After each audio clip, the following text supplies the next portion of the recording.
제11장. 데라의 족보는 이러하니라. 데라는 아브람과 나홀과 하란을 낳고 하란은 롯을 낳았으며, 하란은 그 아비 데라보다 먼저 고향 갈대아인의 우르에서 죽었더라. 아브람과 나홀이 장가들었으니 아브람의 아내의 이름은 사레며 나홀의 아내의 이름은 밀가니 하란의 딸이요, 하란은 밀가의 아버지이며 또 이스가의 아버지더라. 사레는 임신하지 못함으로 자식이 없었더라.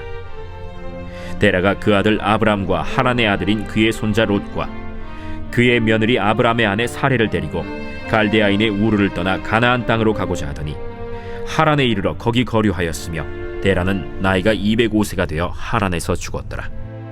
제12장. 여호와께서 아브람에게 이르시되, 너는 너희 고향과 친척과 아버지의 집을 떠나 내가 네게 보여줄 땅으로 가라. 내가 너로 큰 민족을 이루고 네게 복을 주어 네 이름을 창대하게 하리니 너는 복이 될지라. 너를 축복하는 자에게는 내가 복을 내리고 너를 저주하는 자에게는 내가 저주하리니 땅의 모든 족속이 너로 말미암아 복을 얻을 것이라. 이에 아브람이 여호와의 말씀을 따라갔고 롯도 그와 함께 갔으며, 아브람이 하란을 떠날 때 75세였더라. 아브람이 그의 아내 사레와 조카 롯과 하란에서 모은 모든 소유와 얻은 사람들을 이끌고 가나안 땅으로 가려고 떠나서 마침내 가나안 땅에 들어갔더라. 오늘 우리에게 주시는 하나님의 말씀은 창세기 12장 1절에서 9절의 말씀입니다. 창세기는 크게 두 부분으로 나눌 수 있습니다. 1장부터 11장은 원시 역사, 곧 모든 인류에 공통되는 내용이고, 12장부터 50장은 족장 역사, 곧 이스라엘 민족의 조상들인 아브라함, 이삭, 야곱에 대한 족장들의 이야기가 나옵니다. 그러면 이들의 이야기가 우리에게 중요한 이유는 무엇일까요? 다른 나라, 이스라엘의 역사에 나오는 이스라엘 민족의 조상들의 이야기가 우리에게 무엇이 중요한 것일까요? 그것은 창세기의 주제가 바로 하나님 나라이기 때문입니다. 다시 말해 구약 성경은 단순히 이스라엘의 역사 이야기가 아니라 하나님 나라에 대한 내용입니다. 이스라엘 조상들의 이야기가 우리에게 중요한 이유는 그들의 인간적인 성품이 훌륭하거나 그들이 하나님께 놀라운 축복을 받아 부자가 되었다는 것이 아니라 그들이 믿음으로 하나님 나라를 소망하는 삶을 살았기 때문입니다. 그리고 궁극적으로 이들을 통해 이 땅에 예수 그리스도가 오셨기 때문입니다. 그래서 이들의 이야기가 중요한 것이지요. 오늘 본문 12장에는 그 첫 번째 족장인 아브라함에 대한 하나님의 부르심이 나오고 있습니다. 먼저 아브라함은 어떤 사람이었을까요? 먼저 아브라함의 아버지는 데라였습니다. 데라는 노아의 후손 중에 셈의 자손이었습니다. 아브라함은 데라의 세 아들 아브람, 나홀, 하란 중에 한 명이었습니다. 처음에 데라와 그의 가족들은 메소포타미아 지방의 갈대아 우르에 살고 있었습니다. 그곳은 유프라테스 강과 티그리스 강이 만나는 매우 비옥한 땅으로 경제적으로 매우 풍요로운 곳이었습니다. 그곳에서 데라는 우상을 만드는 일을 한 것 같은데요. 특별히 그 지역의 우상 가운데 달의 신, 그 최고의 우상인 달의 신을 만드는 일을 데라와 아브라함이 했던 것 같습니다.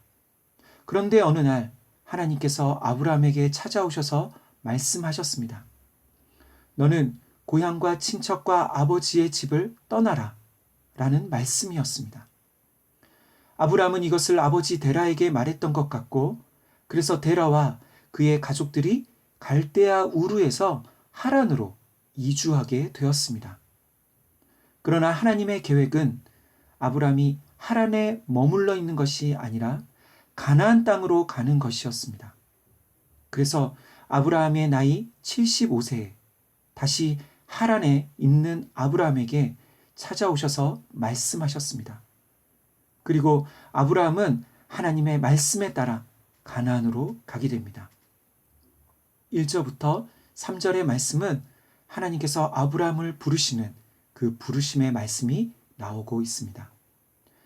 여호와께서 아브라함에게 이르시되 너는 너의 고향과 친척과 아버지의 집을 떠나 내가 내게 보여줄 땅으로 가라.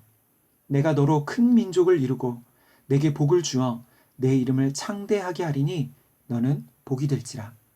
너를 축복하는 자에게는 내가 복을 내리고 너를 저주하는 자에게는 내가 저주하리니 땅의 모든 족속이 너로 말미암아 복을 얻을 것이라 하신지라. 아멘. 하나님께서는 아브라함에게 고향과 친척과 아버지의 집을 떠나라고 하셨습니다. 아마도 이 말씀은 갈대아 우르에서 아브라함에게 첫 번째로 말씀하셨던 그 부르심과 동일한 말씀인 것 같습니다. 아브라함 당시에 고대 시대에는 자신이 살고 있던 곳을 떠나 다른 먼 지역으로 이주하는 일은 매우 위험한 일이었습니다. 그것은 자신의 안정된 삶, 보호해주는 모든 것을 포기하고 가야만 하는 일이었습니다. 그럼에도 불구하고 아브라함은 말씀을 따라 떠나게 됩니다.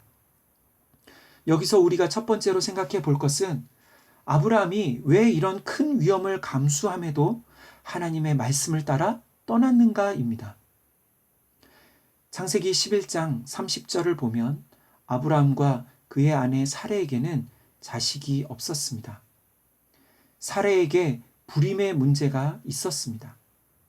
오늘날도 그렇지만 더더구나 고대 시대에 자식이 없다는 것은 그 당시 너무나 큰 고통이었습니다. 아마도 사레의 불임의 문제는 아브라함 가정의 가장 큰 상처와 아픔이었을 것입니다. 그런데 결과적으로 이 아픔과 상처의 문제가 아브라함이 하나님의 말씀을 따라 떠나게 되는 계기가 되었습니다. 왜냐하면 아브라함이 하나님의 약속 가운데 자손을 주시겠다는 말씀을 믿었던 것이지요. 그래서입니다.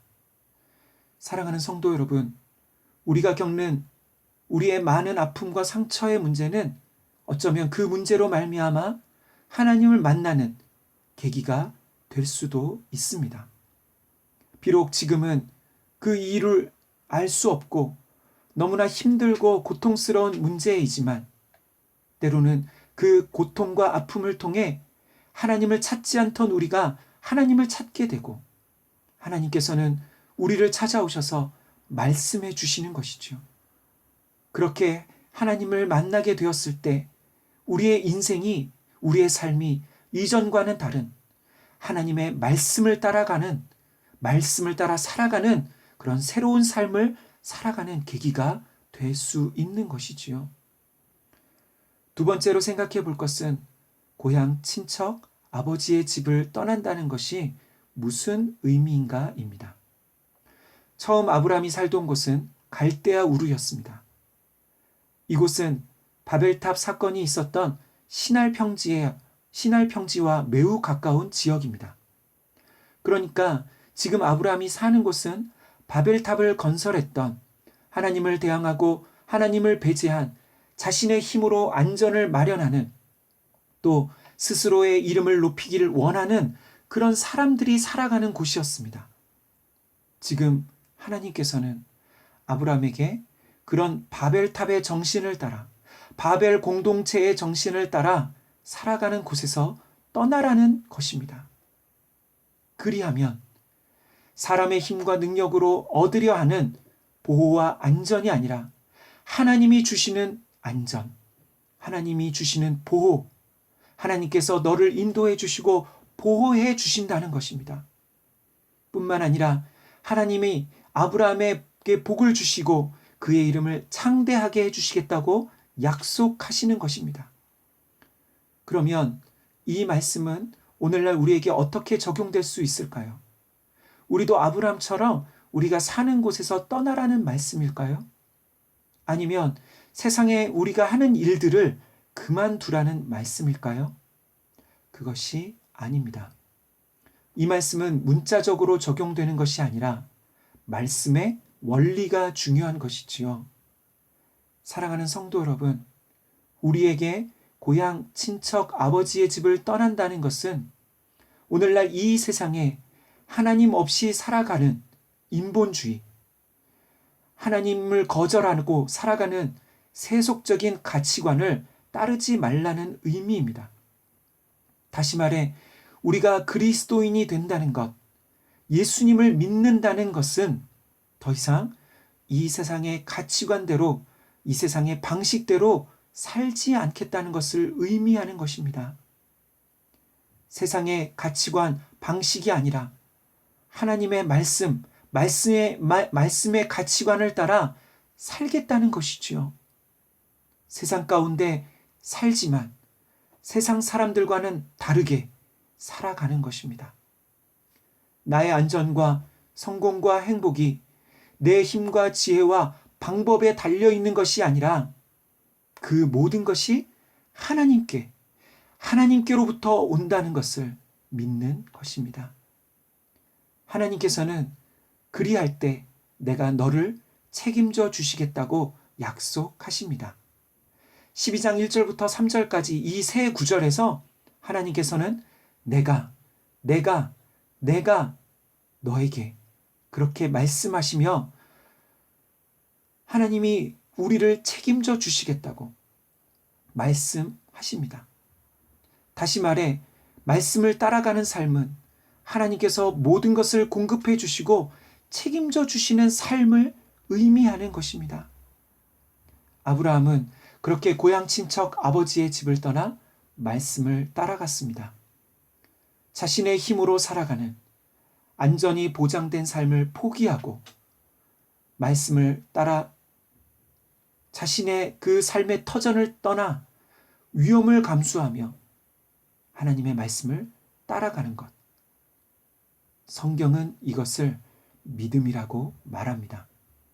사랑하는 성도 여러분, 하나님께서 우리를 그리스도인으로 하나님의 자녀와 백성으로 부르신 것은 그 믿음으로 살아가는 삶으로 부르신 것입니다.